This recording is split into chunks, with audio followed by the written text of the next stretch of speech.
Video disclaimer: This video is only for entertainment purpose, so please don't take seriously. Hello guys, मेरा नाम है मानव और आपका स्वागत है आपके अपने चैनल आरसी मैशअप में। गाइज, आज के इस वीडियो में हम देखने वाले हैं एक कमाल के मैशअप रिएक्शन को। अगर आपको ये मैशअप रिएक्शन की वीडियो पसंद आएगी तो वीडियो को लाइक और शेयर जरूर कर दीजिएगा और चैनल पे नए हैं तो चैनल को सब्सक्राइब जरूर कर लीजिएगा। Thank you. तो गाइज, आगे की बात हम वीडियो खत्म होने के बाद करते हैं, तो चलिए इस कमाल के मैशअप रिएक्शन की वीडियो की शुरुआत करते हैं। Hope you will enjoy. Tata दुनिया की सबसे बड़ी एयरलाइन डील करके विस्तारा और एयर इंडिया को मर्ज कर रहा है। इससे क्या इफेक्ट पड़ने वाला है?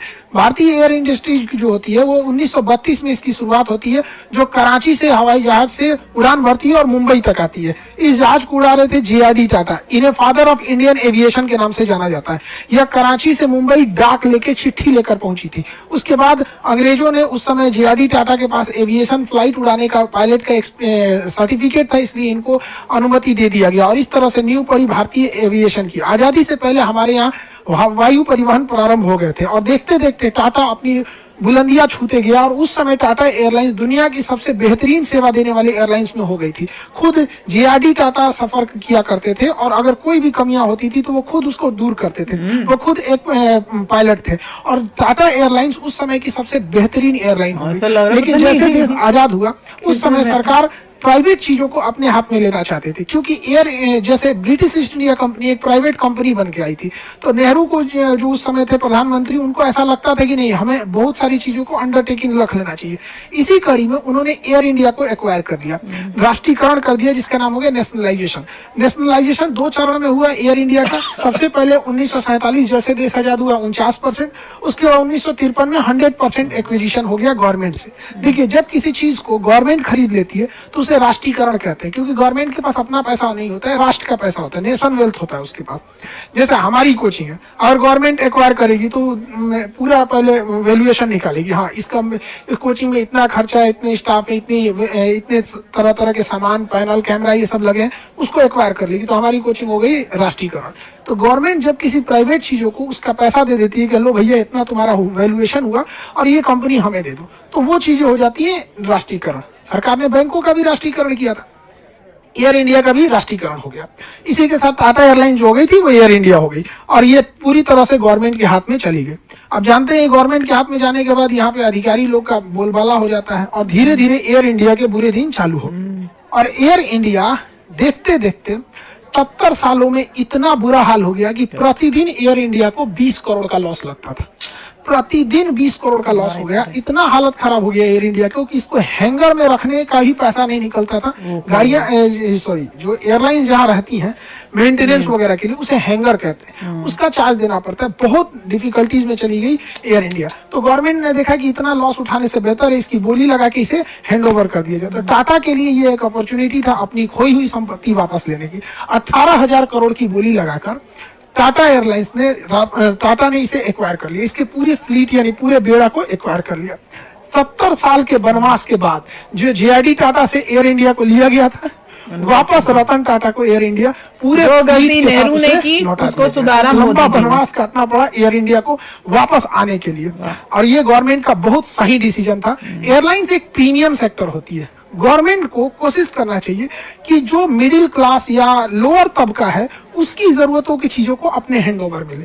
जो प्रीमियम कैटेगरी की चीजें हैं वो प्राइवेट ही उसे अच्छे से हैंडओवर कर पाते हैं, उसे अच्छे से डील कर पाते हैं। इस तरह से गवर्नमेंट ने एक अच्छा डिसीजन लेते हुए अपने सर से क्या जरूरत है बोझ लेने का, इतना घाटा हो रहा है, और रतन टाटा को सौंप दिया गया। अब जैसे Tata airlines air India Tata के हाथों में आती है, अब इसको पुनः रिफॉर्म करने की तैयारी शुरू हो जाती है और इसी क्रम में दुनिया के एविएशन की हिस्ट्री में सबसे बड़े एयरक्राफ्ट का ऑर्डर प्लेस किया जाता है 470 जहाजों का।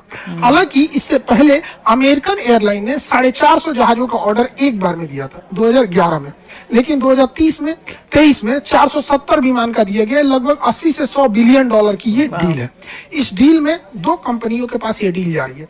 पूरी दुनिया में 2 कंपनी सबसे ज्यादा एयरक्राफ्ट बनाती है कॉमर्शियल सेक्टर, एक बोइंग बनाती है, दूसरा एयरबस बनाती है। इन 470 विमानों में से 220 विमान बोइंग को ऑर्डर किए गए हैं, और 250 विमान एयरबस को ऑर्डर किए गए। यानी यह बाजी एयरबस के पलड़े में भारी है थोड़ा सा। देखिए बोइंग के जहाजों को जितना देखेंगे उसकी नंबर सीरीज 7 से स्टार्ट होगी, 737, 747, 777, 787। जब भी इस कोड का दिखेगा तो वो जहाज समझिएगा बोइंग का है। और एयरबस की जहाजें ए से शुरू होती है, 3 से स्टार्ट, A3 19, 20, 21, A3 350, A3 80, सबसे बड़ी जहाज है ये A3 80। ये अभी तक का मतलब कॉमर्शियल लेवल का है, जिसमें पैसेंजर को ले जाया जाता है। तो एयरबस की शुरुआत A390, 20, 21 ऐसे होती है, बोइंग की इस टाइप से होती है। और भी बहुत सारे डिफरेंसेज हैं इन दोनों जहाजों में। अंतर देखने के लिए अगर देखेंगे तो ये ज्यादा एरोडायनामिक है, इसका थूथूर ज्यादा ऐसे निकला होता है, जबकि एयरबस का थोड़ा सा गोल टाइप का निकला होता है।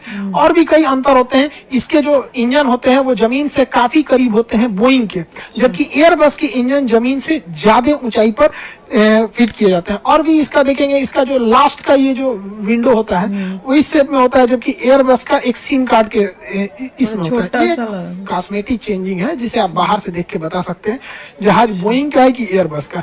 इंजन नीचे थूथूर निकला हुआ बोइंग का, गोल टाइप का है तो एयरबस डॉल्फिन शेप दोनों में वो शार्क सबसे फेमस जो है वो बोइंग में है 737। दुनिया में सबसे ज्यादा बेचा गया तो 737। ये छोटे से रनवे पे उतर सकता है, 180 से 200 की कैपेसिटी होती है। और एयरबस में A320 ये भी छोटे रनवे पे भी उतर सकता है, छोटे बड़े किसी भी रनवे पे। और इसकी भी कैपेसिटी 180 से 200 पैसेंजर के बीच की होती है। तो ये सबसे ज्यादा फेमस है दुनिया में। अभी देखिएगा बोइंग की पहचान चौकीला, इसे चौकीला रहता है इसका थूथूर, इसका क्या रहता है गोल। एक और चीज होता है, इसके जो नोज व्हील के पास कवर बड़ा नहीं रहता है, इसके नोज व्हील के पास ये बड़ा सा कवर होता है। तो कुछ चीजें हैं कॉस्मेटिक जिसमें आप देख सकते हैं। अभी इन्हीं दोनों को ऑर्डर किया गया है, बोइंग और एयरबस को। इनके मैन्युफैक्चरिंग में 10 से 12 साल का लगेगा। ऐसा नहीं है कि अभी टाटा ने ऑर्डर किया अगले दिन से बन के आ जाएगा। पापड़ नहीं छानना है, जहाज बनना है, इंजन कहीं और बनते हैं, पार्ट पुर्जे कहीं और बनते हैं यहाँ पे, तो इसको काफी मेहनत होगा। Rolls Royce engine, mainly Rolls Royce engine बनाती है।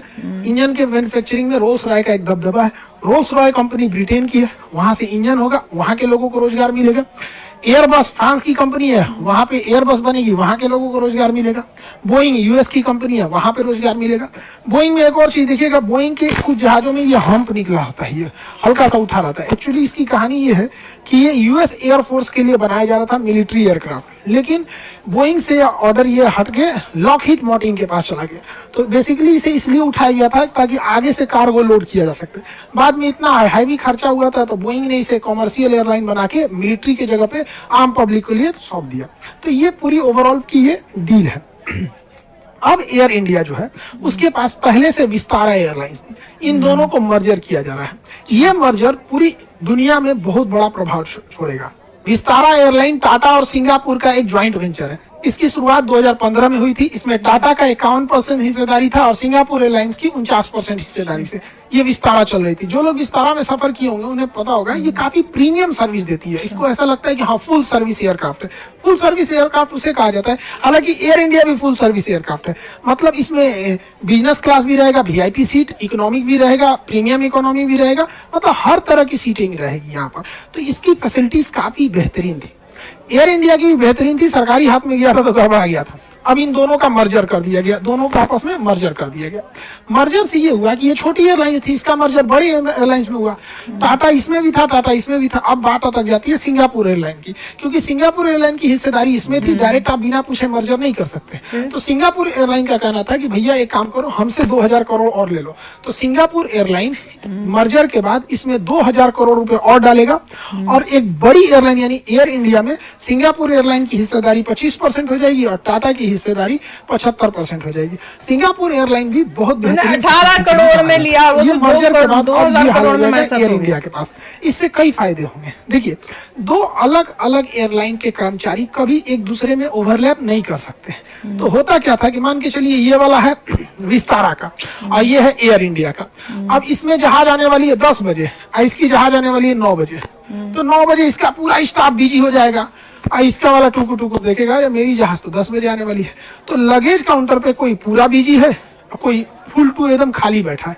तो अगर दोनों एक साथ मर्ज हो जाएंगे तो दोनों एक साथ मर्ज करेंगे, इससे कॉस्टिंग भी बचेगी, अलग सैलरी इनको ना देने के लिए, एक ही से क्या हो जाएगा, दोनों के हेल्प हो जाएंगे, एक साथ काम हो जाएगा। इसके अलावा अन्य सारे स्टाफ में देखेंगे बचे। बोर्डिंग काउंटर पे क्या है कि अगर विस्तारा की बोर्डिंग हो रही है तो एयर इंडिया वाला चुपचाप देखेगा मुंह। तो ये इसका हेल्प नहीं कर सकता, इसका नहीं कर सकते, क्योंकि सबके ड्रेस अलग होते हैं, सबके अलग एक ही काउंटर हो जाएंगे यात्री सभी। तो अभी मर्जर से क्या हो जाएगा, स्टाफ भी कम स्टाफ मिलके, दोनों के स्टाफ मिलके ज्यादा वर्क कर सकते हैं। यहाँ पर बसेज क्या होती है, सारे एयरलाइंस की अलग अलग बसेज होती हैं, तो विस्तारा की अलग, एयर इंडिया की अलग। मर्जर करने से दोनों को फायदा हो जाएगा, कॉस्ट कम आएगी, और भी क्या है, मेंटेनेंस मशीनरीज में ज्यादा कम करता है। जो पुश बैक एक ट्रक होता है, जहाज पीछे नहीं जाती है अपने इंजन के, हालांकि जा सकती है लेकिन इंजन पे बुरा असर पड़ता है, इसलिए उसको ढकेल के पीछे करना होता है। तो अलग अलग एयरलाइन अपने लिए पुशबैक मशीन रखती है, अलग अलग पैसेंजर को चढ़ाने लोड करने के लिए, खाने पीने से सामान लोड करने के लिए, लगेज चढ़ाने लोड करने अनलोड करने के लिए। तो अलग जितनी एयरलाइंस अलग अलग रहेंगे, विस्तारा अलग, एयर इंडिया अलग, तो क्या है कि एक ही चीज के लिए दो बार खर्च करने पड़ेंगे। ऐसे क्या है कि मर्ज कर दिया गया, एक ही से काम हो जाएगा, दोनों का इसमें फायदा हो जाता है। सफाई कर्मचारी सबके अलग अलग होते हैं, मर्जर के बाद सबके सफाई जरूरी होता है। दोनों का जब मर्जर हो जाएगा तो पायलट भी हैं, इसके पायलट इसको उड़ा सकते हैं, इसके पायलट इसको उड़ा सकते हैं। दोनों का मर्जर होने से ये फायदा है। केबिन क्रू इसके भी, दोनों के मर्ज हो जाएंगे। इस मर्जर और 470 प्लेन के डील से जो सबसे बड़ा फायदा हुआ है वो ये हुआ है कि टाटा अब इंडिया में ही एक एरोनॉटिक्स एकेडमी डालेगा, जहां पायलटों को ट्रेनिंग दी जाएगी, क्योंकि इतने ज्यादा पायलट्स की जरूरत पड़ेगी। एक जहाज पर लगभग 12 पायलट की जरूरत होती है, तो लगभग 6000 पायलट की जरूरत तो इनको टाटा को ही पड़ने वाली है। तो 6000 पायलट की जरूरत पड़ेगी, तो दूसरे जगह भेज के सिखाने की क्या जरूरत है, इंडिया में ही एक एकेडमी डाल दीजिए, साथ में एक मेंटेनेंस सेंटर डाल दिया जाएगा, क्योंकि भारी भरकम जहाज है, यहीं पे इंजीनियर रहेंगे, अपना मेंटेनेंस करेंगे। तो मेंटेनेंस और एविएशन में काफी ज्यादा इसमें कॉस्ट कटिंग होगी, और एयरलाइंस में कॉस्ट कटिंग रहना जरूरी है, क्योंकि इसमें फ्यूल कंजम्पशन बहुत ज्यादा होता है, तो हर जगह से आपको कॉस्ट कटिंग करनी पड़ती है। इससे कर्मचारी भी बचेंगे, दोनों के मर्जर से कई सारे कर्मचारी, चाहे वो मेंटेनेंस हो या ग्राउंड फोर्स की स्टाफ हो, इससे फायदा एक और होगा, ज्यादा से ज्यादा रूट कवर होगा। छोटे से छोटे गांव तक में भी, मतलब छोटे से छोटे शहर तक में भी एयरलाइंस अगर संख्या ज्यादा रहेगी तो उसे पहुंचने में आसानी हो जाएगी। अब देखिए, एक जहाज जो होती है उसमें कई सारे वर्कर काम करते हैं, तो टाटा जो 470 प्लेन का ऑर्डर प्लेस किया है, इसके लिए 65,000 लोगों की जरूरत पड़ेगी। तो 65,000 लोगों को तो डायरेक्ट इसने रोजगार दे दिया, यानी 65,000 घरों का चूल्हा जलेगा इस एक डील की वजह से। एक जहाज पे अगर आप 12 पायलट लेते हैं तो अलग अलग एयरलाइंस का अलग अलग है। हम लोग एक तुलनात्मक अध्ययन करके देखते हैं। इंडिगो एक जहाज को ऑपरेट करने के लिए 95 स्टाफ को रखता है, इसमें पायलट, क्रू और ग्राउंड फोर्स सब शामिल है। 95 ऐसे समझिए, क्योंकि इंसान की कैपेसिटी तो 8 घंटे ही काम करने की है, मशीन की कैपेसिटी तो 24 घंटा उड़ाओ भैया उसको। एक सुबह की भी फ्लाइट है, रात में भी फ्लाइट है, तो इस 95 को आप 3 स्लॉट में बांट सकते हैं, 8-8 घंटा करके, यानी 30-30 के स्लॉट में 3 स्लॉट इसको रखेगा। आप ऐसे ओवरव्यू में समझिए कि एक बार में 95 नहीं रहते। अगर कोई जहाज है सुबह 9 बजे उतरा, फिर इसकी एक अगली फ्लाइट रात 2 बजे तक है, तो जो स्टाफ सुबह 9 बजे ड्यूटी पे आया था उसको आप रात 2 बजे तक नहीं रखेंगे ना, उसके लिए एक अलग स्लॉट रखेंगे। तो ये 95 क्या है ना, इसमें स्लॉट भी बटे होते हैं, लेकिन इतना माइंड मेकअप करके इंडिगो चलती है कि उसके पास एक एयरक्राफ्ट है, 95 एवरेज स्टाफ लेके चलती है। वहीं एयर इंडिया 141 लोगों को लेके चलती है, उसके हिसाब से इतने चाहिए। कतर एयरवेज जो है उसमें 133 लोगों की जरूरत होती है एक फ्लाइट के हिसाब से, ठीक है। जबकि अच्छी सुविधा देने के मामले में एमिरेट्स और एतिहाद पूरी दुनिया में फेमस है कि एमिरेट्स में 231 क्रू मेंबर की टोटल इसमें जरूरत पड़ती है, 231। एतिहाद के लिए 211, पाकिस्तान एयरलाइन थी के लिए एक जहाज ऑपरेट करने के लिए 550 लोग। भैया अच्छा ट्रेनिंग दो, अच्छे लोगों को रखो, ज्यादा काम करेंगे सब। भ्रष्टाचार कितना ज्यादा है किसी देश में, आप आइडिया लगा सकते हैं। तो पाकिस्तान में अभी इसके ऊपर इंक्वायरी हुई थी, तो अभी लोगों ने भी घटाया कि भैया दुनिया के इतने अच्छे जहाजों को उड़ाने के लिए इतने कम लोग मिलकर अच्छे से उड़ा दे रहे हैं, तुम लोग क्या कर रहा है जो इतने जरूरत। भ्रष्टाचार समझते हैं, आज उसकी दुर्दशा इसी वजह से हुई है। करप्शन किस हाई लेवल पे गया है जिसका कोई हद नहीं, पता नहीं क्या कर रहे थे उसके एविएशन वाले, ये सब चीज नहीं देख रहे थे। देखिए, इस डील में 2 तरह के जहाजों को शामिल किया गया है, वाइड बॉडी एयरक्राफ्ट और नैरो बॉडी। वाइड बॉडी मतलब चौड़े जहाज, नैरो मतलब पतले। नैरो जहाज में बीच में बस एक रास्ता होता है, 3 सीट इधर। तो हमने कभी देखा ही नहीं है, वो इतना नहीं उसका चलता। बेसिकली डेल्टा मेरे ख्याल से जो आपको विद इन यूएसए, जैसे अगर हमें इंडिया जाना हो तो डेल्टा मोस्टली होती है, डेल्टा होती है और यूएस एयरलाइंस होती है, ये दो होती हैं मेन, मोस्टली यही होते हैं जिसमें हमने ट्रैवल किया है विद इन जो पहले आप यूनाइटेड भी है, हाँ यूनाइटेड भी है, यस यूनाइटेड। तो वो आप जैसे यहाँ से जा रहे हो तो कहीं एक स्टॉप हो जाएगा यूएसए का, और उसके बाद फिर आगे का नेक्स्ट अगर आपका ट्रिप है तो वो वहां करेगी, या वो जाएगी किसी और आउटसाइड ऑफ यूएसए, वहां रुकेगी। फिर आपका जो लॉन्गर पाथ होगा जो ज्यादा ड्यूरेशन वाला है वहां। गाइस आपको यह मैसअप रिएक्शन का वीडियो कैसा लगा, अपने थॉट को नीचे वीडियो के कमेंट में जरूर बताइएगा। वीडियो पसंद आई हो तो वीडियो को लाइक जरूर कर दीजिएगा, चैनल पे नए हैं तो चैनल को सब्सक्राइब जरूर कर लीजिएगा। तो थैंक यू, मिलते हैं नेक्स्ट वीडियो में।